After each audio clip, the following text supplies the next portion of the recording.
नमस्कार. युसेन न्यूजच्या अमरावती बुलेटिनमध्ये आपल्या सर्वांचं स्वागत.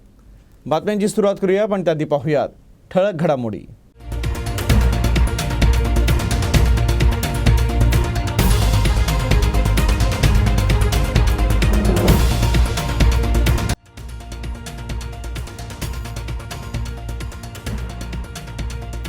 राज्य सरकारतर्फे आयोजित खासगी कंपनीकडून कंत्राटी पदभरती विरोधात वंचित बहुजन आघाडीतर्फे तिवसा तहसील कार्यालयावर धडक. आपल्या प्रमुख मागण्यांचं निवेदन तहसीलदारांना सादर.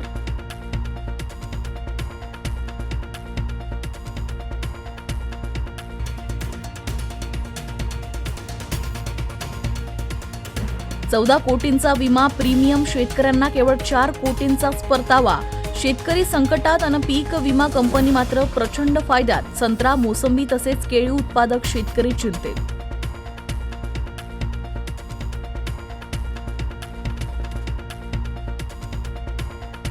आणि आमदार देवेंद्र भुयार मित्रमंडळाच्या वतीनं वरुड शहरात भव्य चित्रकला स्पर्धा. विविध शाळांमधील तब्बल 10,000पेक्षा अधिक विद्यार्थ्यांचा सहभाग. शहरी व ग्रामीण अशा 2 गटात पार पडल्या स्पर्धा.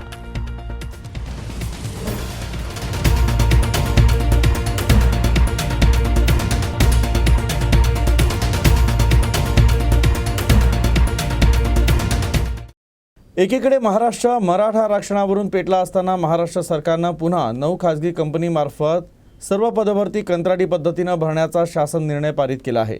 या विरोधात वंचित बहुजन आघाडीतर्फे तिवसा तहसील कार्यालयावर धडक देत या विरोधात निषेध व्यक्त करण्यात आला. एकीकडे महाराष्ट्र मराठा आरक्षणावरून पेटला असताना त्या घाई गडबडीत डाव साधून महाराष्ट्र सरकारनं पुन्हा 9 खासगी कंपन्यांमार्फत सर्व पदभरती कंत्राटी पद्धतीनं भरण्याचा शासन निर्णय पारित केला आहे. या सर्व कंपन्या आमदार, खासदार आणि त्यांच्या नातेवाईकांच्या असून त्यांना मोठ्या प्रमाणात कमिशन मिळणार आहे. या कंत्राटी भरतीमुळे SC, ST, OBC आणि भटक्या विमुक्त जाती जमाती यांना कुठल्याच प्रकारचं आरक्षण मिळणार नाही. त्यामुळे हा GR संविधानाच्या विरोधात आहे. यासाठी तिवसा तहसीलदार यांना निवेदन सादर करत सरकारचा निषेध करण्यात आला. एकीकडे महाराष्ट्र मराठा आरक्षणाच्या मुद्द्यावरून पेटला असताना त्या पडद्याआड महाराष्ट्र शासनाने पुन्हा 9 खासगी कंपन्याच्या माध्यमाने 85 संवर्गातील शिपाई पदापासून तर अभियंता पदापर्यंतच्या सर्व पदभरत्या 9 खासगी कंपन्यांच्या मार्फत भरण्याचा पुन्हा GR काढला आहे. या GRच्यामुळे SC, ST, OBC या संवर्गातील विद्यार्थ्यांना कुठल्याही प्रकारचे आरक्षण मिळणार नाही. त्यामुळे हा GR संविधानाच्या विरोधात विसंगत आहे. त्याचबरोबर खाजगी विद्यापीठाच्या संदर्भात महाराष्ट्र सरकारने एक बिल पास केले आहे. त्या बिलाच्यामुळे विद्यार्थ्यांना कुठल्याही प्रकारची स्कॉलरशिप मिळणार नाही, त्यांना आरक्षण मिळणार नाही, त्यांना फी रिएम्बर्समेंट मिळणार नाही. हा गरीब आणि भोजपुरी विद्यार्थ्यांच्या पोटावरील पाय आहे. आंबिया बहारासाठी मागील वर्षाच्या हंगामात उत्पादक तसंच शासन असा एकूण 14.18 कोटींचा प्रीमियम फळ पीक विमा कंपनीकडे जमा झालेला आहे. प्रत्यक्षात फळबागांचं नुकसान झालेलं असताना कंपनीतर्फे आतापर्यंत 1,414 शेतकऱ्यांना केवळ 4.25 कोटींचा परतावा देण्यात आलेला आहे. कंपनी फळ पीक विमा देण्यास टाळाटाळ करत आहे असा शेतकऱ्यांचा आरोप आहे. 2022-23 मधील आंबिया बहरासाठी हवामानावर आधारित फळ पीक विमा योजनेत 3,517 शेतकऱ्यांनी फळ पीक विमा काढला होता. यासाठी 4 कोटींचा शेतकरी हिस्सा आणि साधारण 10 कोटींचा राज्य आणि केंद्र शासनाचा हिस्सा असा एकूण 14.18 कोटींचा प्रीमियम पीक विमा कंपन्यांकडे यापूर्वी जमा करण्यात आलेला आहे. त्यामुळे फळ पिकांच्या नुकसानीसाठी कंपनीद्वारा परतावा मिळण्याची प्रतीक्षा शेतकरी करत आहे. तर दुसरीकडे तांत्रिक कारणांचा आधार घेत कंपनी परताव्यासाठी टाळाटाळ करत असल्याचा आरोप शेतकऱ्यांनी केला आहे. आमदार देवेंद्र भुयार मित्रमंडळाच्या वतीनं विविध सामाजिक उपक्रम राबवण्यात येतात. दरवर्षीप्रमाणे यंदाही भव्य चित्रकला स्पर्धा आयोजित करण्यात आली होती. या अंतर्गत वरुड शहरातील विविध शाळांमधील 10,000पेक्षा जास्त विद्यार्थ्यांनी या चित्रकला स्पर्धेत सहभाग घेतला. मोर्शी विधानसभा मतदारसंघाचे आमदार देवेंद्र भुयार मित्र परिवारातर्फे भव्य आमदार चषक चित्रकला स्पर्धा 2024चं आयोजन करण्यात आलं होतं. ग्रामीण भागासह तालुक्यातील विद्यार्थ्यांच्या कलागुणांना वाव मिळावा या उद्देशानं ही स्पर्धा आयोजित करण्यात आली आहे. ही स्पर्धा ग्रामीण आणि शहरी अशा 2 गटात आयोजित करण्यात आली आहे. यामध्ये ग्रामीण भागातील 7,000 विद्यार्थी आणि शहरी भागातील 3,000 विद्यार्थ्यांनी सहभाग घेतला. चित्रकला स्पर्धा सर्व विद्यार्थ्यांकरिता विनामूल्य आयोजित करण्यात आली होती. चित्र रेखाटनाकरिता विनामूल्य ड्रॉइंग शीट पुरवण्यात आल्या. या स्पर्धेमध्ये सहभागी सर्व विद्यार्थ्यांना आकर्षक बक्षिसं, स्मृतिचिन्ह, प्रमाणपत्र देण्यात येणार असून प्रत्येक गटास प्रथम, द्वितीय, तृतीय याप्रमाणे रोख रक्कम 3,001, 2,001, 1,001 रुपये देण्यात येणार आहे. त्याशिवाय प्रोत्साहनपर बक्षिसं सुद्धा देण्यात येणार आहे. या स्पर्धेचं बक्षीस वितरण गुरुवारी 1 फेब्रुवारी 2023 रोजी आमदार देवेंद्र भुयार यांच्या कार्यालयात पार पडणार आहे. यावेळी आमदार चषक चित्रकला स्पर्धेला न्यू इंग्लिश हायस्कूल वरुड येथील प्रांगणात श्री शिवाजी शिक्षण संस्थेचे अध्यक्ष हर्षवर्धन देशमुख यांच्यासह आमदार देवेंद्र भुयार, गटविकास अधिकारी कानाटे, गट शिक्षण अधिकारी गाडगे, मुख्याध्यापक सायर, काळे, दुपारे, ठाकरे यांच्यासह आदी मंडळी उपस्थित होत्या. बक्षीस वितरण कार्यक्रमाला शिवाजी शिक्षण संस्थेचे अध्यक्ष हर्षवर्धन देशमुख तसेच मोर्शी विधानसभा मतदारसंघाचे आमदार देवेंद्र भुयार यांची उपस्थिती राहणार आहे.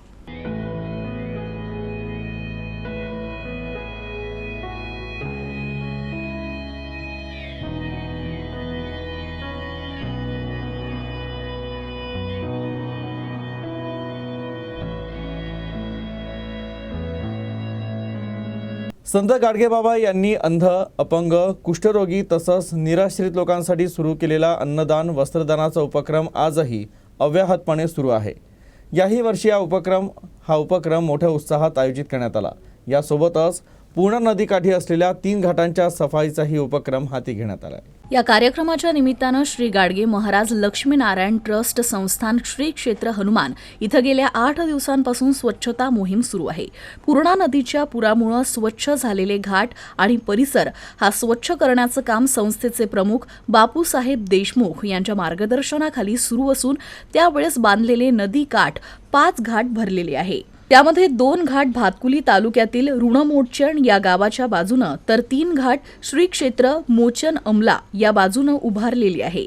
4 फेब्रुवारीला दरवर्षीप्रमाणे यावर्षी सुद्धा कार्यक्रमाचं आयोजन असल्यानं एका महिन्यात या ठिकाणी सातत्यानं राहणारे वसंतराव देशमुख मूर्तिजापूर हे स्वतः गाडगेबाबांचे सेवक मंडळींना घेऊन स्वच्छता करण्याचं काम करीत आहे. घाट हा पूर्णा नदीच्या पुरामुळे मातीमध्ये दिसेनासा झाला आहे आणि त्यामुळे या तिन्ही घाटांची साफसफाई करण्याचं काम युद्ध पातळीवर सुरू आहे. नूतन विदर्भ शिक्षण मंडळाद्वारा संचालित महिला महाविद्यालय इथं वार्षिक स्नेहसंमेलनाचं आयोजन करण्यात आलं होतं. या स्नेहसंमेलनाचं उद्घाटन हनुमान व्यायाम प्रसारक मंडळाच्या सचिव डॉक्टर माधुरीताई चेंडके यांच्या हस्ते करण्यात आलं. यावेळी अनेक गणमान्य नागरिक उपस्थित होते. अमरावती शहरातील नामांकित असलेल्या महाविद्यालयापैकी नूतन विदर्भ शिक्षण मंडळद्वारा संचलित महिला विद्यालय इथं वार्षिक स्नेहसंमेलनाचं आयोजन करण्यात आलं. 3 दिवसीय या स्नेहसंमेलनाचे शुक्रवारी उद्घाटन झाल्यानंतर महाविद्यालयाच्या BA, BCom आणि BVOCच्या विद्यार्थिनींनी नृत्य सादरीकरण करत उपस्थितांची मने जिंकली. यामध्ये प्रामुख्यानं महाराष्ट्रीयन संस्कृती, शिवकालीन पोवाडा यासोबतच बेटी बचाओ बेटी पढाओ ही एकांकिका सादर करण्यात आली.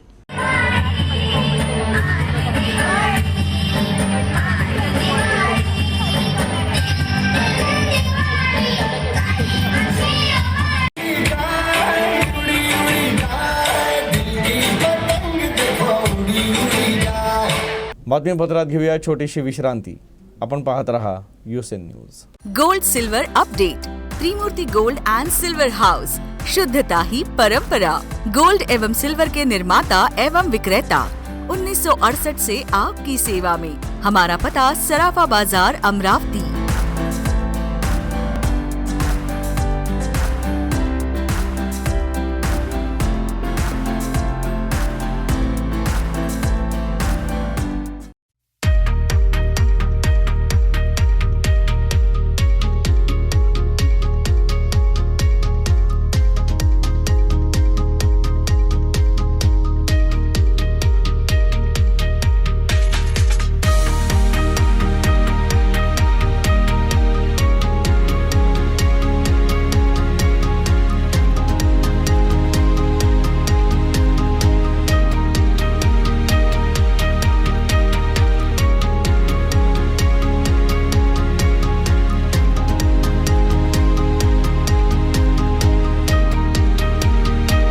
मराठा आरक्षण आंदोलक जरांगे पाटलांच्या भेटीसाठी आमदार बच्चू कडू अमरावतीहून रवाना झाले. दरम्यान त्यांनी माध्यमांशी संवाद साधला.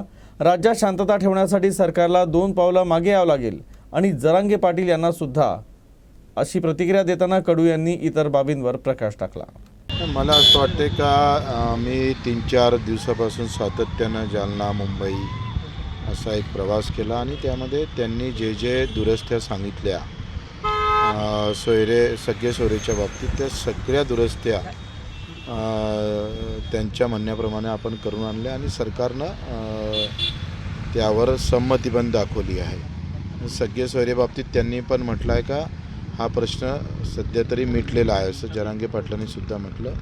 निर्दयी झालं सरकार असं म्हणता येणार नाही. आम्ही एक कार्यकर्ता म्हणून आणि सरकार म्हणून सुद्धा सरकारनं सगळे सोयरेच्या बाबतीत अतिशय स्पष्ट भूमिका घेतली आणि त्यांनी पण, जरांगे पाटलांनी पण ते स्वीकारली आहे. आता त्यांचा मूळ प्रश्न असा राहिला होता का ते 54 लाख नोंदी ज्या आहे सापडल्या त्याला जातीचे दाखले दिले पाहिजे. हा त्यांचा नेहमी, आम्ही 2-3दा गेलो तेव्हा त्यांनी प्रमुख हेच मागणी केली का तुम्ही 20 तारखेपर्यंत 54 लाख नोंदी द्या.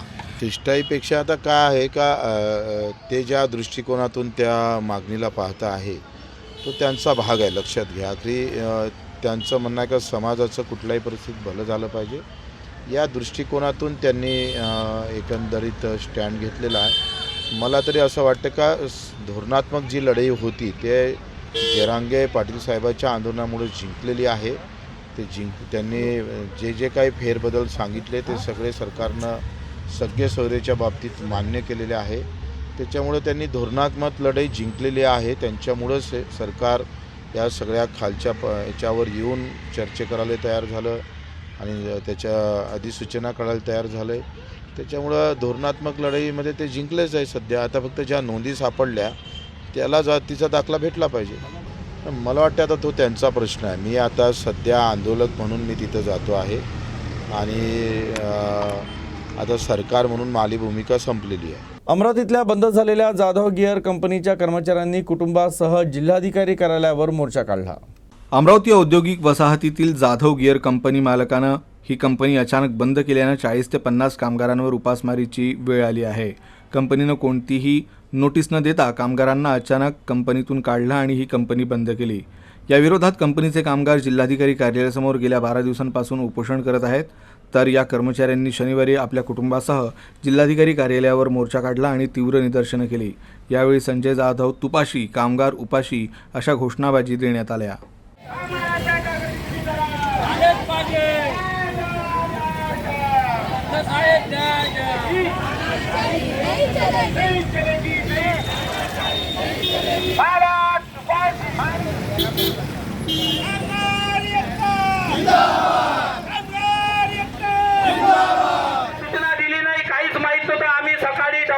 कंपनीजवळ गेलो त्यावेळेस आम्हाला कंपनी बंद दिसली.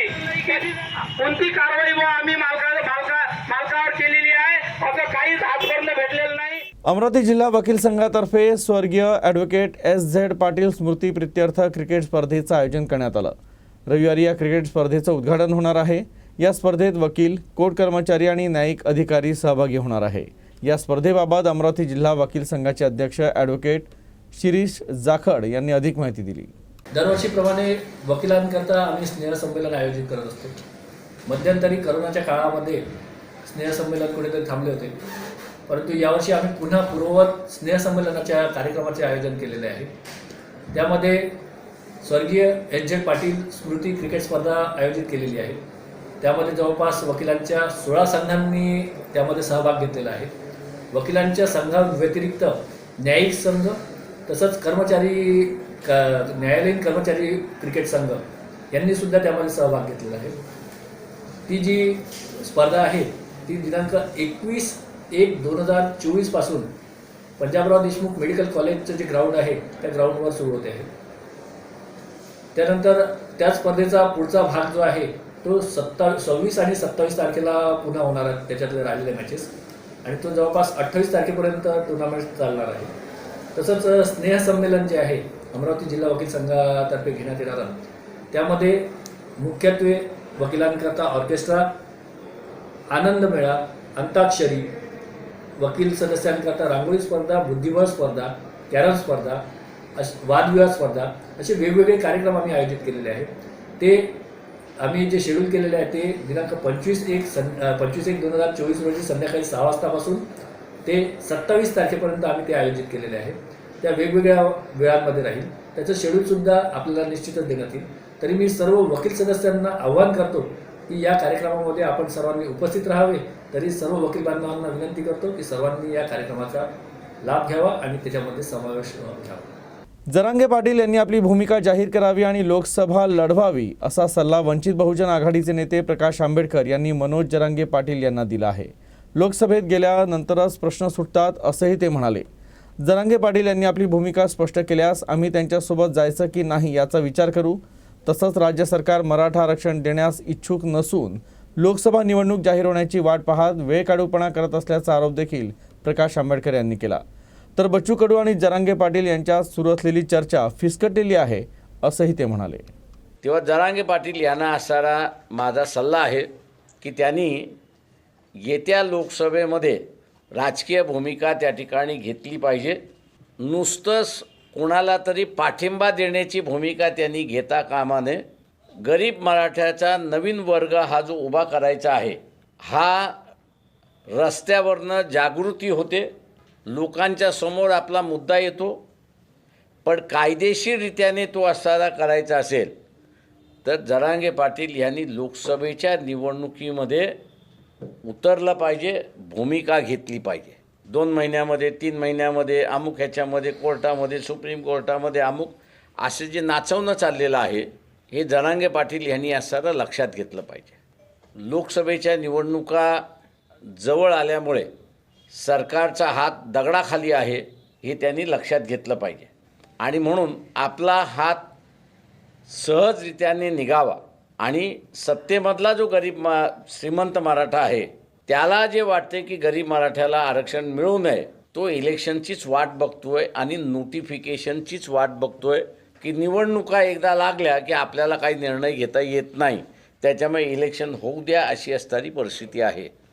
महाराष्ट्र शासनाच्या वतीने बच्चू कडू यांना जरांगे पाटील यांच्याशी बोलायला पाठवलं, परंतु ती असणारी बोलणी अयशस्वी झाली अशा रीतीचं निरोप आहेत, माहिती आहे. जरांगे पाटील यांच्या निमित्ताने गरीब मराठामधली नेतृत्व उभं राहिलं. श्रीमंत मराठा हा त्याच्यामुळे हादरलेला आहे. शासनावरती एका प्रकारचा दबाव त्या ठिकाणी टाकला जातो आहे की काही करा आणि ह्याला पोस्टपोन करा अशी असणारी परिस्थिती आहे. अकोला जिल्ह्यातील राष्ट्रीय महामार्ग क्रमांक 53वर नागठाणा फाट्याजवळ एका महिलेला अज्ञात वाहनानं जबर धडक दिली. या अपघातात महिलेचा घटनास्थळीच दुर्दैवी मृत्यू झाला. खरब खरबडी नावठाणा दरम्यान महिला रस्त्यानं जात होती. यावेळी अचानक एका भरधाव वाहनानं महिलेला जबर धडक दिली. या अपघातात महिलेचा घटनास्थळीच मृत्यू झाला. यावेळी घटनास्थळावरून वाहन चालक पसार झाला.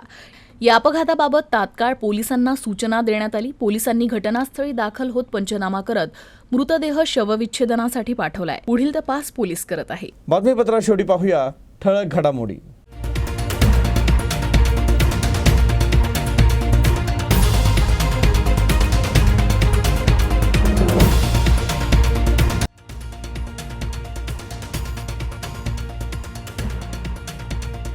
राज्य सरकारतर्फे आयोजित खासगी कंपनीकडून कंत्राटी पदभरती विरोधात वंचित बहुजन आघाडीतर्फे तिवसा तहसील कार्यालयावर धडक. आपल्या प्रमुख मागण्यांचं निवेदन तहसीलदारांना सादर.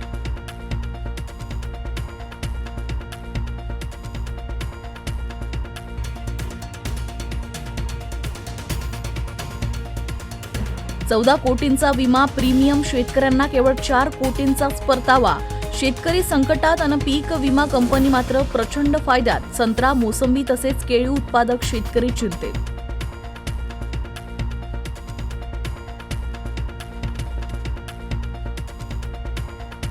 आणि आमदार देवेंद्र भुयार मित्रमंडळाच्या वतीनं वरुड शहरात भव्य चित्रकला स्पर्धा. विविध शाळांमधील तब्बल 10,000पेक्षा अधिक विद्यार्थ्यांचा सहभाग. शहरी व ग्रामीण अशा 2 गटात पार पडल्या स्पर्धा.